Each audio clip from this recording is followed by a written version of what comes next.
लुधियाना के सुनील और उसकी बीवी रीटा एक अच्छे और संपन्न परिवार से ताल्लुक रखते थे। एक दिन रीटा की भाभी उसके घर आती है। रीटा, तुझे तो पता है तेरा भाई कुछ नहीं करता, ऊपर से 2 बच्चों की जिम्मेदारी, बेटी भी बड़ी हो गई है। तू तो बुआ है, कुछ मदद कर सकती है तो कर देना। कहाँ पैसे हैं भाभी, बस समझ लो किसी तरह हम लोग भी दिन काट रहे हैं। 2 ही तो कार है और मेरी बेटी भी बड़ी हो रही है। अब उसके लिए कार लेनी है तो 10 लाख का खर्चा तो लग ही जाएगा। तभी वहाँ सुनील आ जाता है। अरे शशि, क्या है, तू हमेशा पैसों के लिए परेशान क्यों रहती है? वैसे क्या जरूरत थी बेटी की शादी इतने बड़े घर में तय करने की? अरे पैसे नहीं थे तो ऐसे ही कर देती कहीं शादी। इतने बड़े होटल में क्यों कर रही है शादी? लेकिन यहाँ तो मामला शादी का है, डेट तय है। दरअसल तेरे भतीजे के पीएफ के पैसे आने हैं, पर उसमें देर हो रही है। जैसे ही पैसे आ जाएंगे मैं तेरे अकाउंट में डलवा दूंगी। ठीक है, हम लोग सोचकर बताएंगे। तभी वहाँ भतीजा आ जाता है। फूफा जी, आप लोग ही मदद कर सकते हैं, वरना तो कैसे काम होगा समझ में ही नहीं आ रहा। मैं वादा करता हूँ जैसे ही पैसे आ जाएंगे मैं आप लोगों को वापस कर दूंगा। हाँ भाई, ठीक है।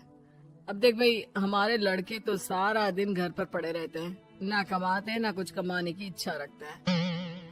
लेकिन चल ये ले, कितने पैसे चाहिए? जी 4 लाख रुपए। ठीक है, लेकिन पैसे ध्यान से वक्त पर वापस लौटा देना।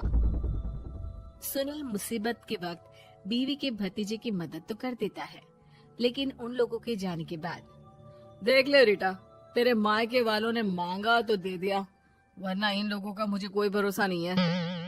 अरे क्यों भरोसा नहीं है?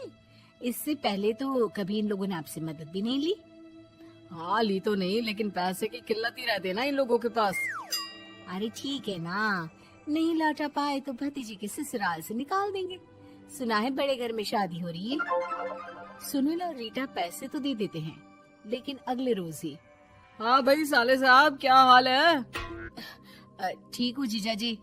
क्या बात है, सालों बाद आपका फोन, जरूर कोई बात होगी, बताइए ना। अरे वो तेरी बड़ी भाभी आई थी, बेटी की शादी कर रही है ना, तो पैसे लेने के लिए मैंने दे दिए 4 लाख। सोचा भाई किसी गरीब की बेटी की शादी हो रही है, पुण्य मिल जाएगा। अच्छा किया जीजा जी, उनका बेटा बहुत मेहनती है, जल्द ही लौटा भी देगा। वहीं रीटा भी फोन करके हर किसी को पैसे देने की बात करती है। रीटा की भाभी शशि के पास उसके भाई का फोन आता है।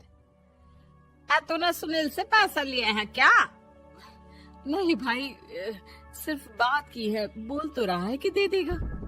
वो लोग मदद करने वालों में से नहीं है, और मदद कर भी दे लेकिन समाज में गा गा कर हालत बुरी कर देते हैं। अब गाने दीजिए ना भाई, मैं क्या कर सकती हूँ, मेरे पास कोई ऑप्शन भी तो नहीं है। बेटी की अगले हफ्ते शादी जो है। शशि की बेटी की शादी हो जाती है, लेकिन शादी के 1 महीने बाद ही सुनील का फोन भतीजे के पास आता है। हाँ भाई, शादी तो हो गई हम लोगों की दुआ से। अब देख, ऐसा ही फायदा होता है पैसे वाले रिश्तेदार हो तो। तेरे वक्त पर हम कैसे खड़े हो गए थे, लेकिन अब पैसा लौटा दे भाई। जी मैंने पीएफ के लिए अप्लाई कर दिया था, उसकी नोटिफिकेशंस मैं आपको भी भेज देता हूँ। मुझे लगता है 10 दिन में पैसे आ जाना चाहिए। जैसे ही पैसा आएगा मैं आपके अकाउंट में डाल दूंगा। और ना जी ना, कोई नोटिफिकेशन नहीं चाहिए, पैसा चाहिए, पैसा। ठीक है अंकल, बस 10 दिन का समय दे दीजिए। अभी हफ्ता भी पूरा नहीं होता कि भतीजे के पास उसके गांव के दूर के चाचा का फोन आता है। अरे बेटा, क्या बात है, सुनील के कोई पैसे ले रखे हैं तो दे क्यों नहीं देता? हाँ चाचा जी, बात तो हुई थी, 10 दिन का वक्त मांगा है, उम्मीद है हो ही जाएगा। अरे फोन कर रहा है, रोज बता रहा था कि बेटी की शादी में मदद की थी। अब क्या है ना, भले ही शादी 10 दिन रोक देते, लेकिन सुनील से मदद नहीं लेनी चाहिए थी। याद है ना, मधु की मदद करके कितना बदनाम कर दिया था उसने पूरे घर को सोसाइटी में। हाँ चाचा जी, मैं भी यही सोच रहा था कि उन लोगों से मदद नहीं लेनी चाहिए थी। कई लोगों के फोन आ चुके हैं। वही रीटा अपनी भाभी को फोन कर देती है। क्या है भाभी, कब पैसे लौटाओगी? पता है ना ये कितना बोल रहे थे, तुम्हारे बोलने पर मैंने पैसे दिए हैं। भाभी अब तो आपके बेटे की कार बेच दो और हम लोगों के पैसे दे दो। अरे लेकिन रीटा, बात तो 3 महीने की हुई थी ना, अभी तो 2 महीने भी नहीं हुए पैसा लिए, थोड़ा तो सब्र करो। नहीं नहीं भाभी, वैसे मेरा बेटा टिक्कू आ रहा है आप लोगों के घर रहने के लिए, उसको अच्छे से खिलाना पिलाना, समझी। भाभी को समझ में नहीं आता कि वो क्या करे। वो बेटे से बात करती है। अरे माँ, इन लोगों से मदद लेकर सच में बहुत बड़ी गलती कर दी। मुझे खुद समझ में नहीं आता कि कैसे इन लोगों के पैसे जल्द से जल्द दे दूं। तभी डोरबेल बजती है और रीटा का बेटा टिक्कू घर में आता है। आओ बेटा, मामी के घर पहली बार आए हो रहने।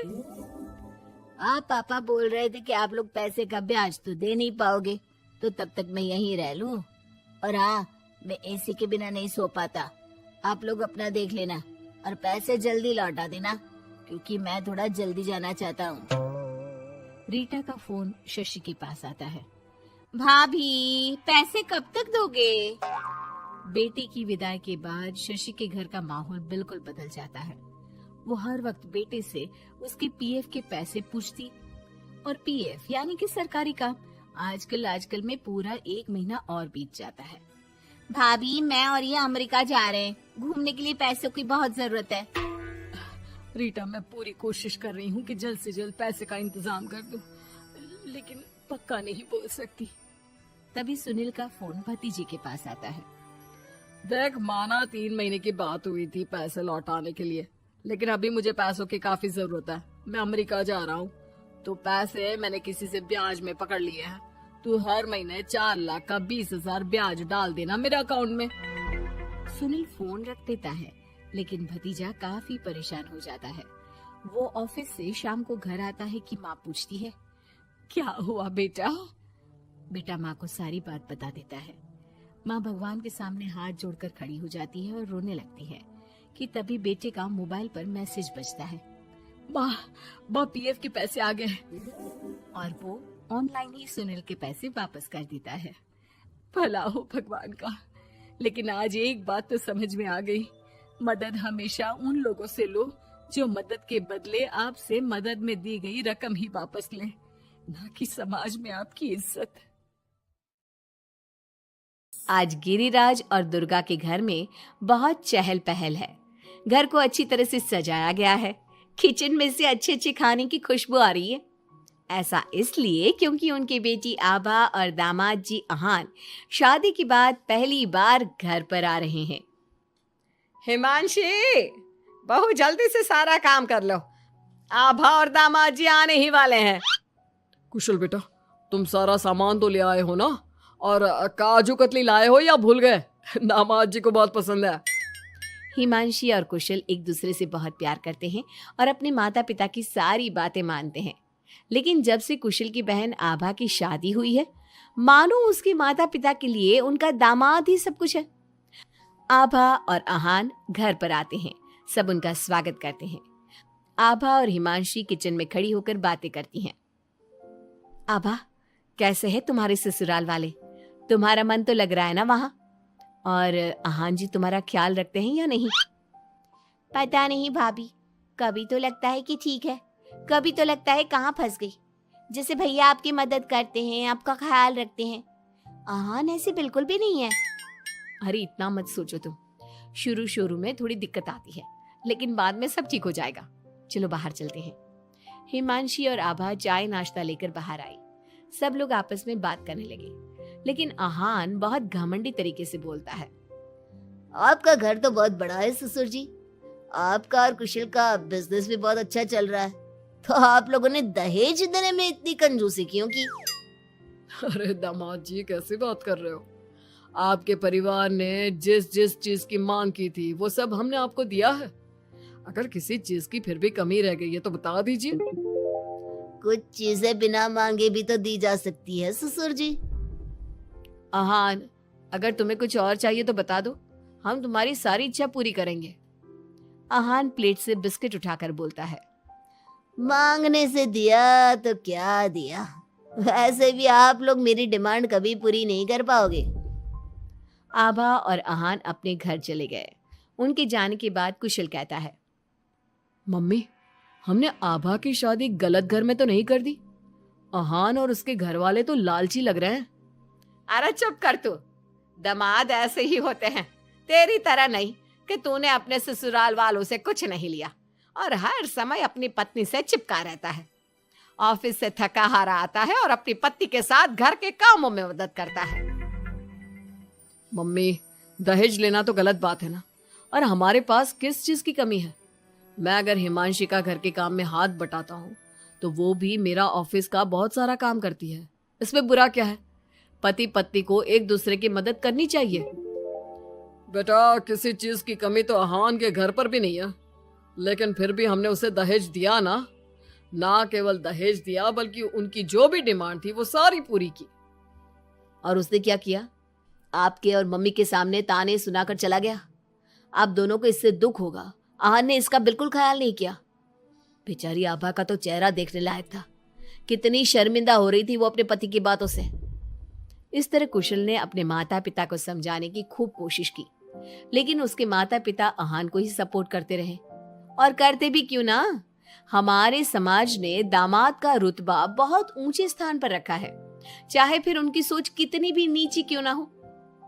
इसी तरह से कई दिन बीत गए और एक दिन आभा अपने घर पर रोती हुई आई। अरे आभा, तुम रो क्यों रही हो? और ये तुम्हारे चेहरे पर निशान कैसे? आभा लगातार रोए जा रही थी।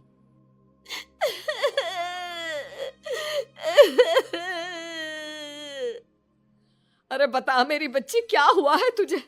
मत रो इस तरह, मेरा तो दिल बैठा जा रहा है। क्या हुआ है बेटा? हिमांशी और दुर्गा के बार बार पूछने पर आभा ने बताया, मम्मी, मुझे आहान ने बहुत मारा है। क्या? दामाद जी ने तुझ पर हाथ उठाया? लेकिन क्यों? वो रोज शराब पी कर आते हैं और मुझे मारते हैं, लेकिन आज तो उन्होंने हद ही कर दी। क्या आहान जी शराब पीते हैं? ये बात तो उनके घर वालों ने बताई नहीं थी। अरे कौन अपने बच्चों की कमियां बताता है? आने दे तेरे पापा को, वही बात करेंगे आहान और उसके घर वालों से। शाम को जब गिरिराज और कुशल घर पर आए तो उन्हें आभा का चेहरा देखकर बहुत गुस्सा आया, लेकिन वो करते भी क्या? आखिर आहान घर का दामाद है। पर आभा के चेहरे पर चोट के निशान देखकर कुशल से चुप नहीं रहा गया। कुशल ने फोन करके आहान से बात की। आहान, तुम्हारी हिम्मत कैसे हुई मेरी बहन पर हाथ उठाने की? तुम्हारी बहन घर में किसी की बात नहीं सुनती, जो उसके मन में आता है वही करती है। अब तुम ही बताओ, मैं कैसे चुप बैठ सकता हूँ? अगर वो किसी की बात नहीं सुनेगी तो तुम उस पर हाथ उठाओगे? मैं तुम्हारी तरह नहीं कि अपनी पत्नी के पीछे पीछे घूमता रहूं। अगर तुम्हारी बहन जरा भी टेढ़ी चली ना तो मैं उसे इसी तरह से मारूंगा। ये बोलकर आहान ने फोन काट दिया। ये सुनकर कुशल को बहुत गुस्सा आया। कुशल ने कहा, अब आभा अपने ससुराल नहीं जाएगी। आपने उसकी शादी गलत इंसान से कर दी। वो आदमी आभा के लायक ही नहीं है। अरे पागल हो गया है क्या? अपनी शादीशुदा बहन को घर पर बिठाएगा? लोग क्या कहेंगे? मम्मी, आपको अपनी बेटी की चिंता है या लोगों की? आहान हमारा दामाद है और घर में छोटे मोटे झगड़े तो होते ही रहते हैं। हमें इन बातों पर ध्यान नहीं देना चाहिए। हम आहान के माता पिता से बात करेंगे। आभा को आहान बिल्कुल पसंद नहीं था, लेकिन उसके माता पिता समाज के डर से उसे बार बार आहान के घर पर भेज देते थे। इस बार भी आभा को अपने ससुराल जाना पड़ा। एक दिन हिमांशी की तबीयत खराब हो गई तो उसने घर का काम नहीं किया। तबीयत खराब होने का बहाना बनाकर सुबह से लेटी है। तुझे इस घर में जितना आराम मिला है ना, दुनिया में किसी बहू को कहीं इतना आराम नहीं मिला होगा। तेरा तो पति भी तेरे साथ काम कराता है। देख मेरी आभा को, बेचारी कितना पिटती है अपने पति से और सारे घर का काम खुद ही करती है। शाम को जब कुशल घर आता है तो हिमांशी उसे सारी बात बताती है। तुम मम्मी की बात का बुरा मत माना करो। मम्मी चाहती है कि मैं उनके निकम्मे दामाद की तरह बन जाऊं, जो अपनी पत्नी की बिल्कुल भी इज्जत नहीं करता। लेकिन मैं ऐसा नहीं बन सकता। कुशल ने हिमांशी का बहुत ख्याल रखा और वो जल्दी ही ठीक हो गई। वहीं आहान आभा के साथ बहुत बुरा बर्ताव करता था।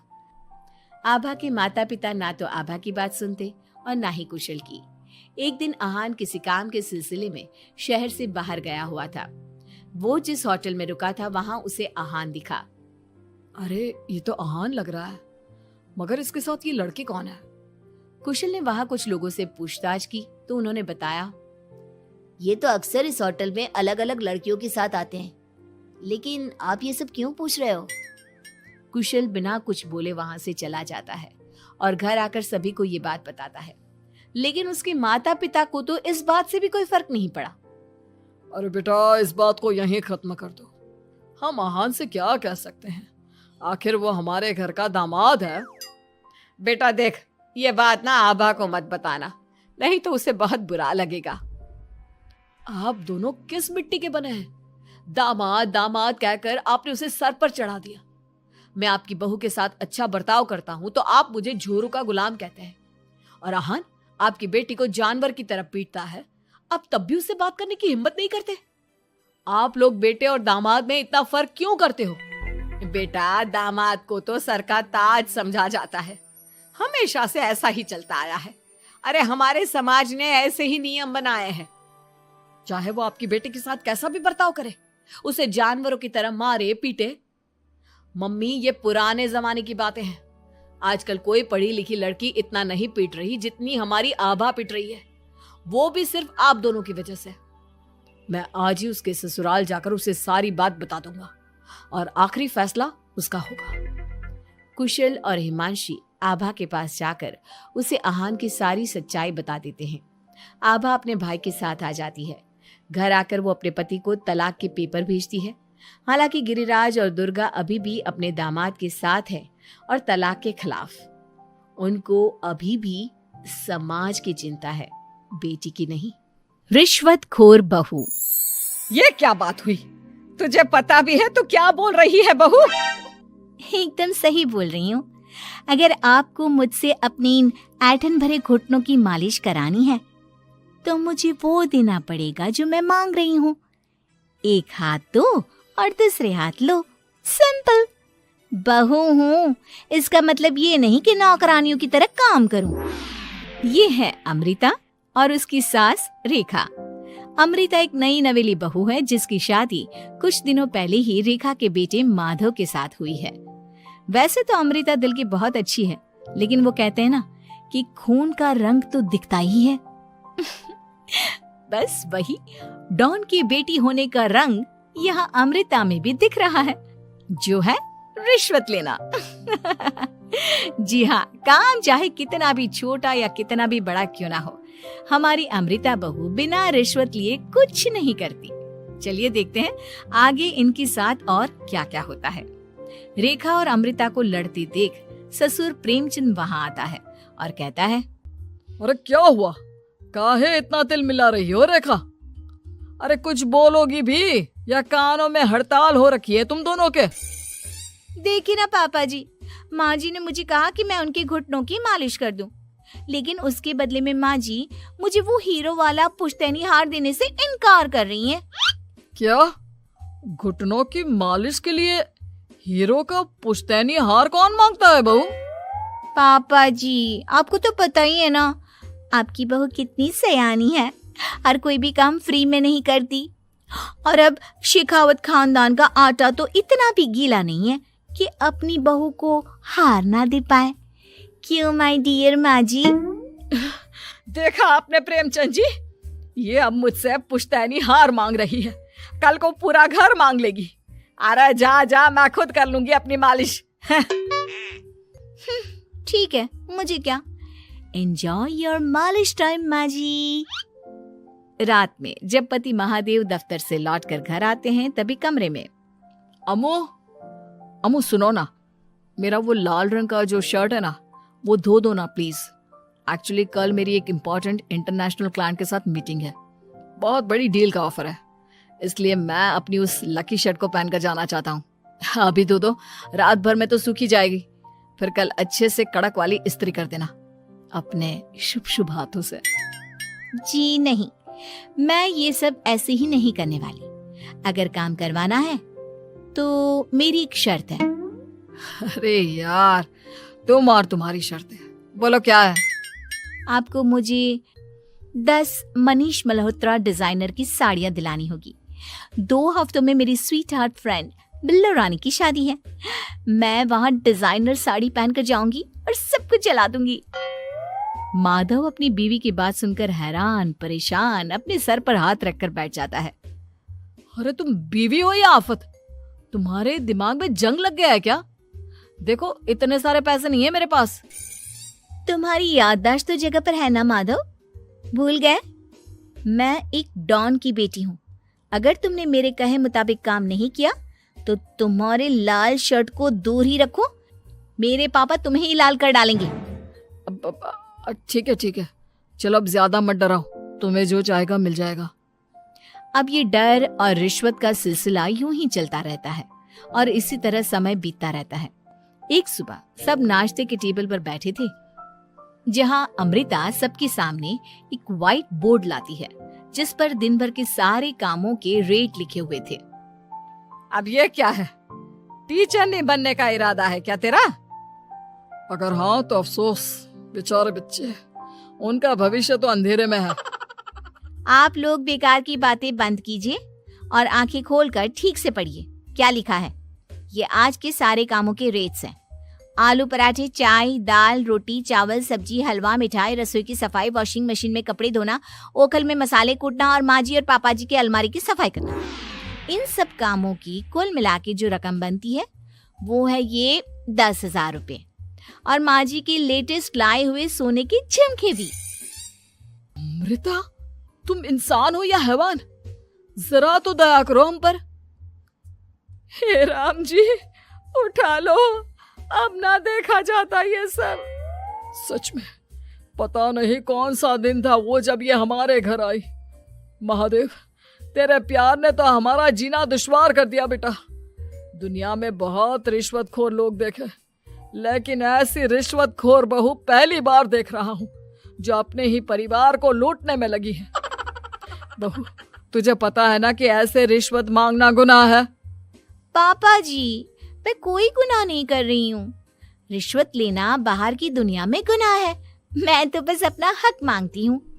मेरी रिश्वत रिश्वत नहीं, मेरा शगुन है, नेग है। और वैसे भी मैं एक बहू हूँ, इसका मतलब ये नहीं कि मैं सब काम पूरी जिंदगी फ्री में करूँ, आपके चरणों को धोते बैठूं और 24 घंटे आपकी नॉन स्टॉप सेवा करती बैठूं। चलिए छोड़िए, नाश्ता और खाना चाहिए तो बोल दो जल्दी से, वरना मैं चली थिएटर। आज मेरे फेवरेट सलमान की पिक्चर रिलीज हुई है। इतना कहकर अमृता वहां से चली जाती है। इस बेवकूफ का जल्दी कुछ करना पड़ेगा। कुछ दिनों बाद घर में पूजा रखी थी और पूजा में 11 पंडितों का खाना बनाने के लिए कहा जाता है, वो भी नई बहू के हाथों से। देखो अमृता बहू, आज घर में पूजा है, 11 पंडितों को खाना खिलाना है। 56 भोग बना पाओगी? उन्होंने कहा है कि नई बहू के हाथों का खाना ही होना चाहिए, नहीं तो मैं रेखा को ही बोल देता हूँ। ओ कम ऑन पापा जी, खाना तो मैंने फ्री फंड में अपने घर में भी कभी ना बनाया, तो अब आपको क्या लगा कि पूजा का नाम लेकर आप मुझे अपनी झांसी में फंसा लोगे? अरे कल मुही, बस अब बस, पहले सुन भी ले क्या कह रहे हैं हम। तुम्हें जितने पैसे चाहिए, जितने तोहफे चाहिए, सब ले लेना, बस पूजा पाठ में कोई बाधा नहीं आनी चाहिए। ओहो, ये हुई ना समझदारी वाली बात। ठीक है, अब आप लोग निश्चिंत रहिए, मैं ऐसा खाना बनाऊंगी कि उन 11 पंडितों की 11 पुश्तें भी मेरे खाने के स्वाद को याद रखेंगी। अमृता पंडितों के लिए खाना पकाती है और पूजा संपन्न होने के बाद उन्हें केले के पत्तों पर खाना परोसती भी है, जिस पर खाने का पहला निवाला खाते ही वो क्या भोजन है। हम इतनी जगहों पर जाते हैं, लेकिन इतना अच्छा स्वाद तो काफी मुश्किल से चखने मिलता है। रेखा जी, प्रेमचंद भाई साहब, आप लोग सच में भाग्यवान हो कि आपको इतनी सर्वगुण संपन्न बहू मिली है, जिसके हाथों में साक्षात माँ अन्नपूर्णा विराजती है। सर्वगुण संपन्न, सबको संपन्न कर देगी यह खूंखार औरत। कुंडली मार कर बैठ गई है मेरे बेचारे बेटे के जीवन में। 1 मिनट, अरे ये बात मेरे इस बूढ़े दिमाग में पहले कैसे नहीं आई। इस अमृता की बच्ची को मैं अपने घर से बाहर कैसे निकालूं, इसका उपाय तो पंडित जी के पास जरूर रहेगा। रेखा अगले दिन पंडित जी के पास जाकर उन्हें अमृता के बारे में सब कुछ बता देती है, जिसे सुन पंडित जी भी परेशान हो जाते हैं। अरे अरे अरे अरे अरे, ऐसी बहू तो 7 जन्मों में भी किसी को नसीब ना हो भगवान। देखिए रेखा जी, आपकी रिश्वतखोर बहू और आपके बेटे की कुंडलियों को जोड़कर देखा है मैंने, लेकिन इसमें तो यही बता रहे हैं कि ये आपके जीवन से कभी नहीं जाने वाली। इसलिए उससे सुधारने के लिए जल्दी आप लोगों को ही कुछ करना होगा, नहीं तो एक दिन वो आप लोगों को कंगाल करके ही दम लेगी। नहीं नहीं, ऐसा हरगिज नहीं होगा। मैं कुछ करूंगी, हाथ पे हाथ धरे नहीं बैठूंगी मैं। वहीं घर पर अमृता को ये पता चल जाता है कि उसकी सास रेखा पंडित जी के पास उसकी और महादेव की कुंडलियां लेकर गई थी। और इस पर जब रेखा घर लौटती है तब, वाह माँ जी वाह, बहुत ही ज्यादा सयानी निकली आप तो। लेकिन मैं आपको एक बात बताना चाहती हूँ कि मेरी और महादेव की कुंडलियां जोड़कर पूजा पाठ और हवन करके भी कुछ नहीं मिलेगा, क्योंकि मैं ऐसी बला हूँ जो आप सबकी जिंदगियों से अब कभी नहीं टलने वाली। फिर चाहे आप कितने भी टोटके हवन या उपाय कर लें। तो खुद को समझती क्या है रे बदतमीज। तुझसे बात करना तो दूर, मुझे तो तेरी शक्ल देखना भी नहीं पसंद। अब सास बहू के बीच एक अनकहा सा युद्ध छिड़ जाता है। दिन बीतने लगते हैं, लेकिन एक दिन अचानक रेखा की तबीयत हद से ज्यादा खराब हो जाती है और उसे सांस लेने में भी काफी दिक्कत और परेशानी महसूस होती है। जब उसे डॉक्टर के पास ले जाया जाता है तब डॉक्टर चेकअप करके कहते हैं, देखिए मैंने सारे टेस्ट करके देख लिए हैं और रिपोर्ट्स को क्रॉस चेक करके ये पता चला है कि रेखा जी को गंभीर दिल की बीमारी है। उनके फेफड़ों में भी काफी सूजन आ गई है। उनका जल्द से जल्द ऑपरेशन करना होगा, वरना आई एम सॉरी टू से उन्हें बचाना मुश्किल हो जाएगा। ये खबर सुनकर प्रेमचंद और माधव दोनों हक्का बक्का रह जाते हैं। लेकिन डॉक्टर साहब, कितने पैसे लगेंगे ऑपरेशन के लिए? और उसके बाद रेखा पूरी तरह ठीक तो हो जाएगी ना? जी हाँ, इस ऑपरेशन के बाद वो बिल्कुल ठीक हो जाएंगी, लेकिन वो तभी हो सकता है जब ऑपरेशन टाइम से हो पाएगा। और रही बात ऑपरेशन के खर्चे की, तो उसमें तकरीबन 6 से 7 लाख रुपए तक लग सकते हैं। जहां एक तरह सब रेखा की तबीयत और ऑपरेशन को लेकर परेशान होते हैं, वहीं घर पर रेखा को बिस्तर पर देखकर भी अमृता के अंदर जरा भी दया नहीं आती। ओ माँ जी, ये अपना फालतू का मेलोड्रामा बंद कीजिए ना आप। मुझे पता है आपको मुझे रिश्वत नहीं देनी है और घर के सारे काम मुझसे मुफ्त में करवाने हैं, इसीलिए आप ये सब कर रही हो ना। सीरियसली अमृता, ऐसे हालात में तुम ऐसी बातें कैसे कर सकती हो? हम यहाँ परेशान हैं कि ऑपरेशन कैसे कराएंगे, बैंक में इतने पैसे भी नहीं है, और तुम माँ को ताने सुना रही हो। अरे अमृता बहू, मैं भला ढोंग क्यों करूंगी? हम 6 से 7 लाख का बंदोबस्त कैसे करेंगे? करेंगे पापा, कैसे भी करेंगे। अमृता, अगर कभी भी जिंदगी में तुमने मुझसे सच्चा प्यार किया है, एक पल के लिए भी सही, तो तुम्हें आज इस परिवार, इस घर की नींव, मेरी माँ को बचाना होगा। हमने अपना सब कुछ तुम्हें दे दिया है, अब तुम्हारी बारी है अपने किए का हिसाब चुकाने की। मुझे पता है तुम्हारे अंदर भी दिल है। अमृता बिना कुछ कहे वहां से चली जाती है और अपने कमरे में जाकर वो अलमारी में से अपनी माँ की तस्वीर को निकालकर अपने सीने से लगाती है और भावुक हो जाती है। माँ, आपके जाने के बाद पापा ने ही मेरा ख्याल रखा, लेकिन उनकी वजह से ही मुझ में काफी बुरी आदतें भी आ गई। शायद मुझे इतना बुरा आपकी गैर मौजूदगी ने ही बनाया। मैंने कभी आपकी लोरी नहीं सुनी, आपकी गोद में नहीं सोई, आपके हाथों से अपने बालों की चंपी नहीं करवाई, क्योंकि वक्त से पहले ही आप मुझे यहाँ छोड़कर चली गई। लेकिन अब मैंने जितना भी इस घर से लिया है, उतना सूद समेत चुकाने की बारी आ गई है। अब मैं अपने रहते अपने प्यार को भी उसी दर्द से नहीं गुजरने दे सकती। जो मैंने आपके नहीं होने से सहा है। अमृता तुरंत ही अपने सारे पैसे और गहने माधव को लौटा देती है और रेखा का ऑपरेशन किया जाता है। रेखा ठीक हो जाती है और जब घर आती है तब अमृता दरवाजे पर आरती की थाली लिए खड़ी होती है। वेलकम होम माँ जी, आई मिस्ड यू। पता है कितने दिनों से किसी के भी साथ लड़ाई नहीं की थी मैंने, और ना ही किसी से रिश्वत मिली मुझे। क्या? हमें तो लगा था कि तेरी अकल ठिकाने आ गई है, लेकिन तू तो अभी भी जैसी की तैसी ही है। माँ जी पूरी बात तो सुनिए। हाँ ये सच है कि मैं रिश्वत लिए बिना नहीं रह सकती लेकिन अब ना मेरी रिश्वत बदल गई है। अब मुझे हर काम के बदले झप्पी, अपनापन, प्यार और अपनी इस माँ का दुलार चाहिए। ये सब तो हम तुझे भर भर के दे सकते हैं बेटा।